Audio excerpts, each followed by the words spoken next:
Hey, I'm Robert Bordelon Pearson. This is Blue-Collar Bible Scholar, and this is just kind of an update.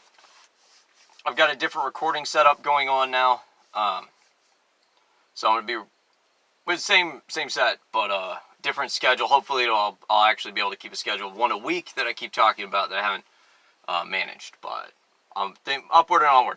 So, today I've got the initial setup figured out. I'm going to begin recording my audiobook for my book, The Blue-Collar Blindspot, the Unreached People Group in Your Church and in God's Heart. That can be found down below on my website at bluecollarbiblescholar.com/book. And as a part of this update, I got to apologize to, but what does the Bible say, Stephen Ignoramus, a cool guy named Pete, whose name of his podcast I totally forget because that was months ago. I've been on several podcast interviews, and I haven't, cross-promoted them at all because I just don't have time to promote to this like I'd like. Real life takes priority, but then fake life sucks. I get it. So I'm going to put links to all of them down below. I've been on Stephen Ignoramus' podcast twice talking about my book and awesome theology chats. It was a blast every time. I went on But What Does the Bible Say?, which is a cool dude who talks about theology and stuff. And his podcast, once again, will be found below. He's doing much higher production quality. Similar thing that I'm doing where it's on YouTube, but then also it's on all podcast platforms. And I'll link you to Pete's podcast. His is politics, and he thinks he's a moderate, but he's like a liberal in denial. But he was an amazing dude to talk to.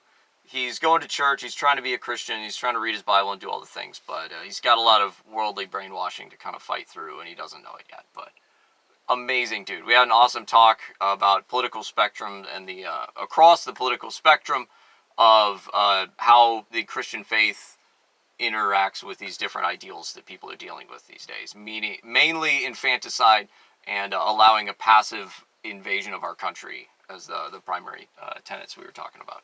But we kind of wandered all over the place. Like I said, he's a genuine, good-hearted dude, and we vehemently disagreed in the politest way possible. It was awesome. I enjoyed being on there.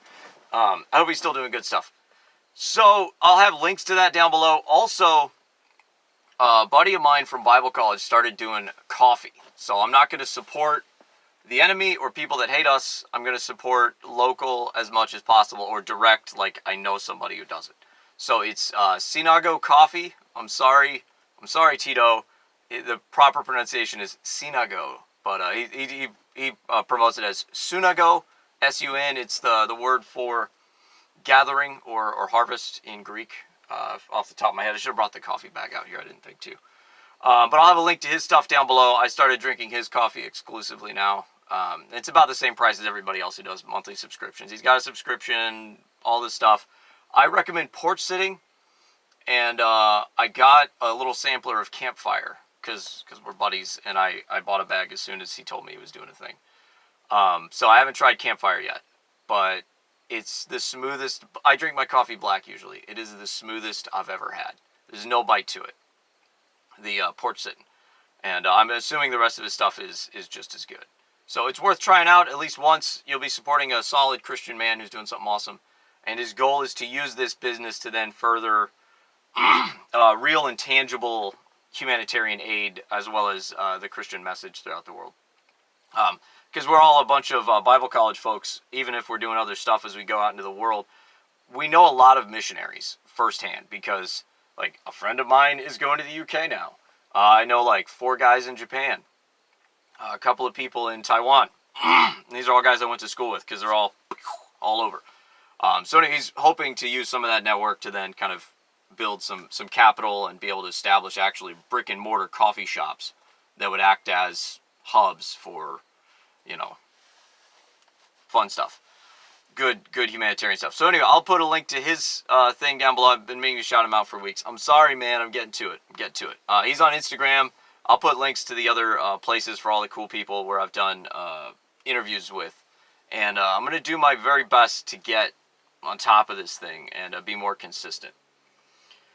So that's it for now. But yeah, that's it. This morning was just getting everything set up and figuring it out, and then moving on. I'm going to do stuff. Also, I have a newsletter now on my site. It's just going to be right now a monthly update of all of the stuff that I've posted, and links to all my different platforms, and then a link to my any interviews that I've done, and cross-promoting that way.